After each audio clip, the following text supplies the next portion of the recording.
Hello, this is Mr. G, and I am going to review some of the questions on this periodic one. This is from last year, the Physics 1, periodic 1. We started going over these in class, and I'm going to go ahead and review these all over again here online, so you can check this little video out anytime you like. Again, you won't learn the material here just by watching me do the problems or by listening to me talk about the problems.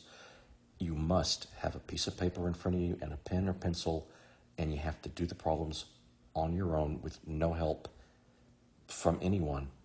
And if you practice that, these will become easier and easier and easier. So, all right, let's do the problem. And so we have a car starting from rest.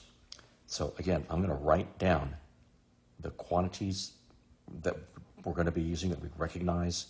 So for example, starting from rest, let's get out of here.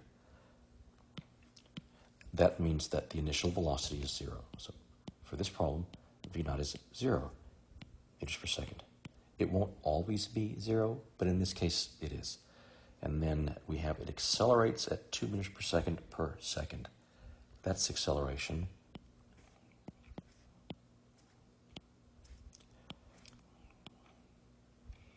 And you can abbreviate meters per second with meters per second squared. And we've talked in class about why this alternate way of expressing the units is valid. We can go over it again on Monday, probably. And then let's see what else. Oh, t, time. And you want to know, what is the velocity 1 second after starting? Okay. So really for this problem, it's not going to be the whole 10 seconds. They want to know the velocity after 1 second. So t is 1 second. So the reason it has the 10 seconds here is because for this initial setup, the subsequent questions are asking different things about the problem. Okay. Well, the velocity. So a couple of ways of looking at this. If it starts at rest and it's going to be gaining 2 meters per second every second, for 10 seconds, it's going to end up gaining 20 meters per second. It's like if you're making $2 an hour and you work for 10 hours, you're going to get $20. Woohoo! So for those of you that like equations, though, there certainly is one for that, and that would be V final is equal to V initial plus A times T. All right, so you start at rest, so this first term goes away. That's 0. Then your acceleration is 2 meters per second squared times, the time is 1 second. Dimensionally, this seconds upstairs cancels out with one of these seconds downstairs. That leaves you with the dimensions of meters per second. That's velocity, so that's a good thing. Yeah, so the answer is 2 meters per second.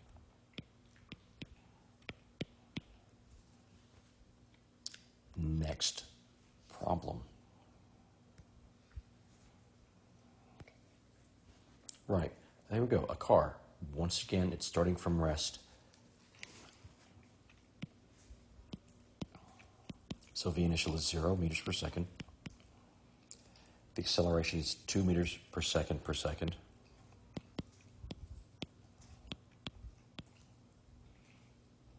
This time, they give you specifically here, the time is 5 seconds. And the question is, how far does it travel during this time? That means you're looking for delta x, the change in position. Okay, so I know that several of you, when we did this in class, you say, oh, that's easy. The distance that it travels is got to be 2 times 5, right? No, that's not quite correct here. Because the 2 meters per second, that's not the velocity or the speed of the car. That's the rate at which the car's speed is changing. So you can't, that's not valid, right, for figuring out the distance here. There are two ways of doing this. We did both of these in class. The most straightforward way is to look at your little equation list, which you've got. There are 4 of them there, and see which of the equations has all of these terms with just one unknown.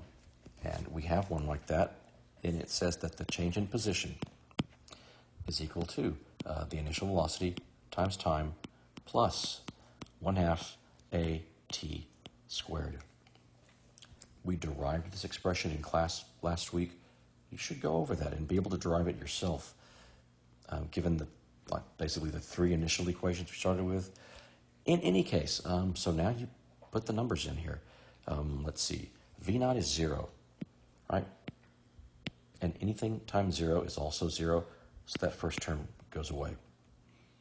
Again, V0 will not always be 0, but in this problem it is. So then next, let's put in the values here. So delta x is 1/2. The acceleration is 2 meters per second squared. The time is 5 seconds. And that term is squared, as in t squared. All right, so the numbers here, delta x, just looking at numbers, it's 1/2 times 2, that's 1. 5 squared is 25. So 1 times 25 is 25. The units are the dimensions. So we have, let's see here, meters over second squared. And then over here we have this seconds, and it's squared. So the dimensions here attached to the 5 turn out to be seconds squared. So seconds squared upstairs cancels seconds squared downstairs. And you end up with meters, which is a good thing because they're asking for distance here. So 25 meters. There's another way to do this problem, which we talked about yesterday. Let's check out that method. There's usually almost always more than one way to get the correct answer on these questions. So method number 2 would be to just say that the displacement is just the average velocity times time. Okay. Now for this, though, you need to be able to figure out what's the average velocity. Well, that means I need to find 2 velocities and divide by 2. If acceleration is constant, then V average is just going to be like V0 plus V final divided by 2. That's valid if the acceleration is constant or uniform, which it is for all these problems we're doing. So I know that the V0 is 0. But what is V final? Well, we answered that possibly maybe a little while ago or in class. If it's accelerating at 2 meters per second every second, that means it's gaining 2 meters per second of speed every second, and it does that for 5 seconds. You guessed it, its V final is going to be 10 meters per second. So then the V average is equal to 0 plus 10 meters per second divided by 2, which gives you an average velocity of 5 meters per second. Now, when I do V average times t, that turns into 5 meters per second times 5 seconds. Dimensionally, seconds downstairs cancels this seconds right here. 5 times 5 is 25, and the units are meters. So once again, we end up with 25 meters. Yay. Next problem.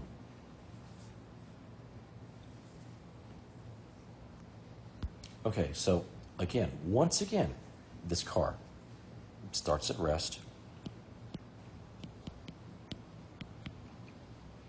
It accelerates at 2 meters per second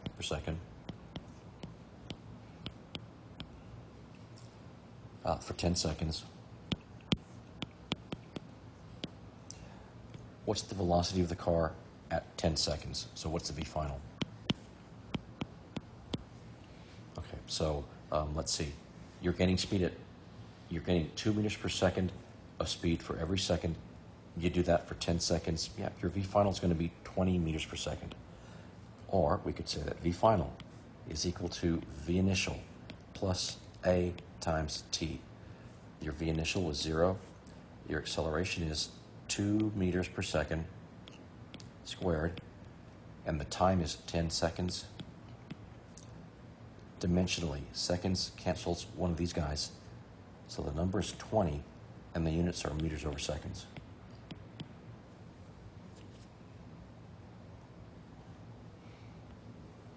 All right, problem number 4. It's that same car. So a V naught is 0 meters per second. Acceleration is 2 meters per second squared.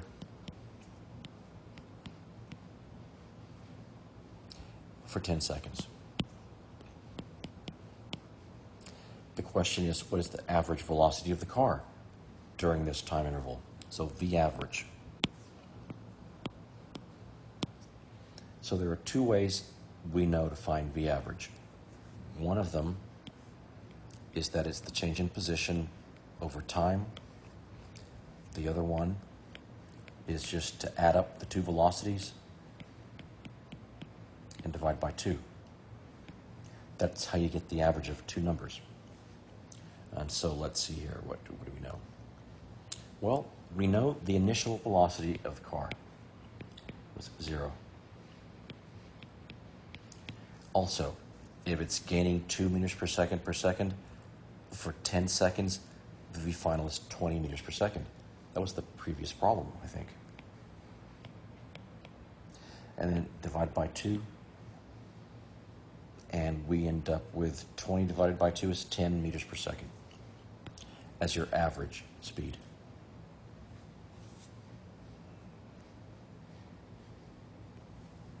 All right, so this is number 5. So again, this same car here starts at rest.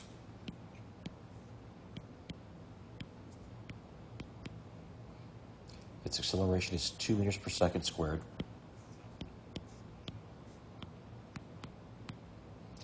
The V final is, the total time is 10 seconds.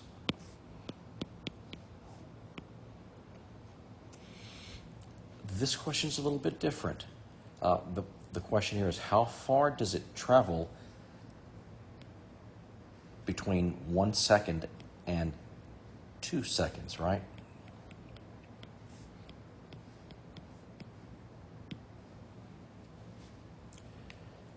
So there are several different ways, at least, you could determine the answer to this question.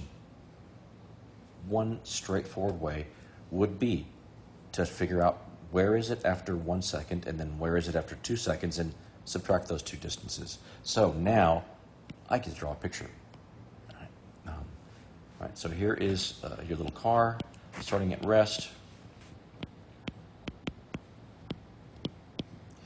Zoom, and so after a little bit, after 1 second, it's located right here.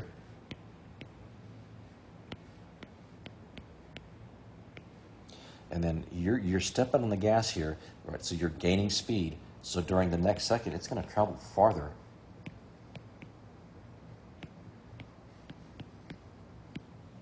So that is a little diagram that will help you understand this problem. And the distance that you want to find is the distance from here to here. That is really the delta x you're looking for. And yikes, there's not an explicit equation to do this problem. That's fine. You just use some of the expressions we've used earlier, and you get intermediate answers. And then the rest is kind of clever brain work, which is kind of what physics is all about. It's definitely not about memorizing equations and plugging in numbers to those equations to churn out an answer. It's about using reasoning and logic, and it is exercise for your brain. So here is what I'm going to do. Make some room over here. I know we have this equation that says delta x, I'll use blue, is equal to v naught times t plus 1/2 at squared.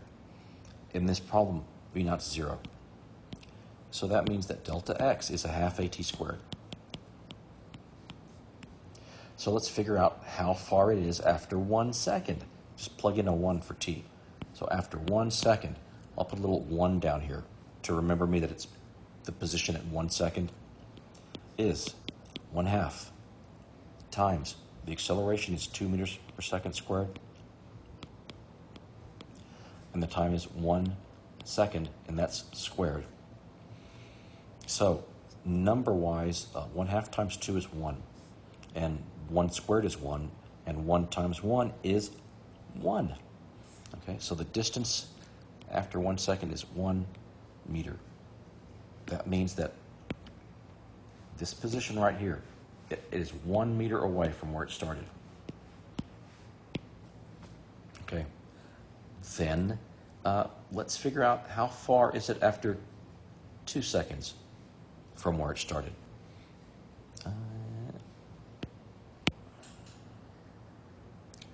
All right, so after 2 seconds, we get the second, so I'll put a little x sub 2 here, is equal to 1/2.